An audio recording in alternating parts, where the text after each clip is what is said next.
The year was 1847.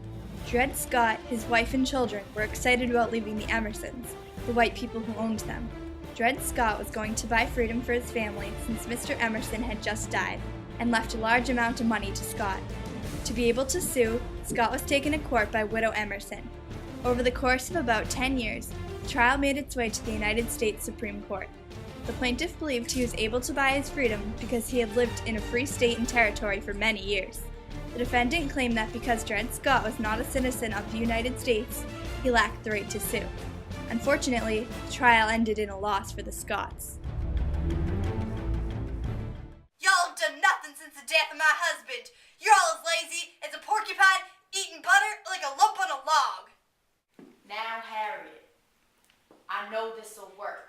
We got plenty of money, and if you would just... Dred, I know we have money, but how are we going to provide for ourselves once we're out there on our lonesome? Think of the children, Dred. We've got this, Harriet. I'll present the money to Mrs. Emerson in the morning. I know what to do and how to say it. But... Now make me a sandwich and go to sleep. Good night, Dred. No, I will not have it. I need y'all more than ever now that my husband John is gone. But Mrs. Emerson, I've got the money, and my family and I want to be free. We've worked and saved up for this for ever so long. No. Now y'all get to work before I call the sheriff on you. You wait and see, missus. I'll take you to court, and I'll sue you. Darn you.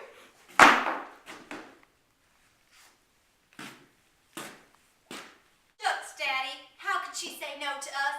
We've done nothing wrong. We deserve to be free just like she is. I know, baby. I know.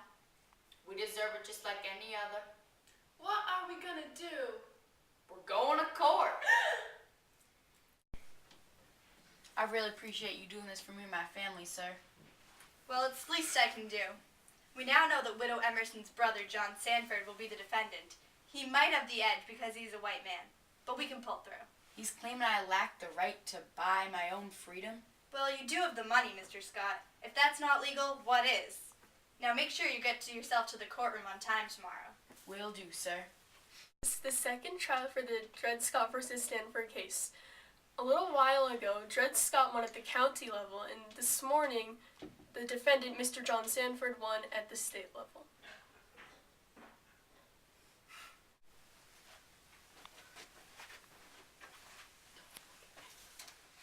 Mr. Garland, what is this victory like for you and Mr. Sanford? I knew that with God and the law on our side, the right of things would shine through. However, I would not be surprised if Mr. Scott's team appeals to the federal court. It is insane. Dred Scott is not a citizen of these United States, but we will deal with that when it comes. There is no way he should be able to sue and win this case. Please share your feelings. Mr. Scott did not lose. We are appealing to the Supreme Court. Dred Scott is a man, just like any other. He has lived in free areas for long periods of time, and therefore the law entitles him to freedom. This trial is not done. We must present our evidence again, and hopefully we will prevail. It is unreasonable for a slave to be freed just for touching free soil, and furthermore, Congress cannot take away property from free citizens. It is the Bill of Rights. Justice Campbell, you were the one to send and vote. Why is that so? Missouri law clearly states that once a slave has entered a free state, that slave is free and cannot be re-enslaved. I agree with my colleagues that Congress cannot take property away from people and that the states have jurisdiction in cases such as these.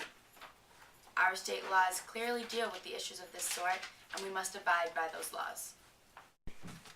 It has been several years since the state ruling on the case between Dred Scott, a slave trying to buy freedom, and Mr. John Sanford, who claims that as Scott is his slave, he has the right to deny the purchase of freedom. In the past few years, Scott and Sanford have appeared in the federal court, and today, 7 years after the beginning of this case, an answer has been reached. Mr. Sanford has won the case. Mr. Field served as Dred Scott's lawyer, while Mr. Garland was the lawyer for Mr. John Sanford. Mr. Field, explain to us how you feel about the loss. This is a very unfortunate loss, and I have done everything in my power to try and help Scott. It's extremely unfair that because Scott is of African descent, he is unable to become a citizen of the United States.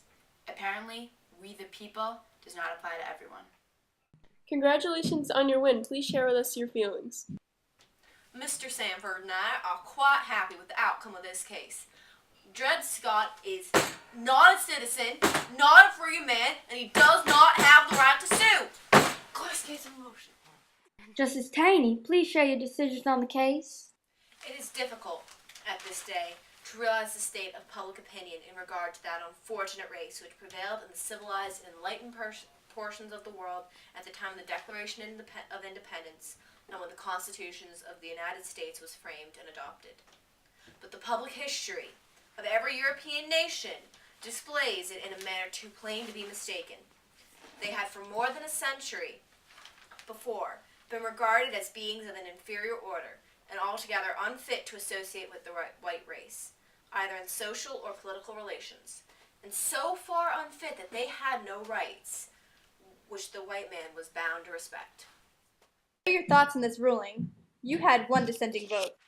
It is clear that a serious mistake was made here today, and I fear the ramifications of this ruling. The Missouri Compromise was unconstitutional.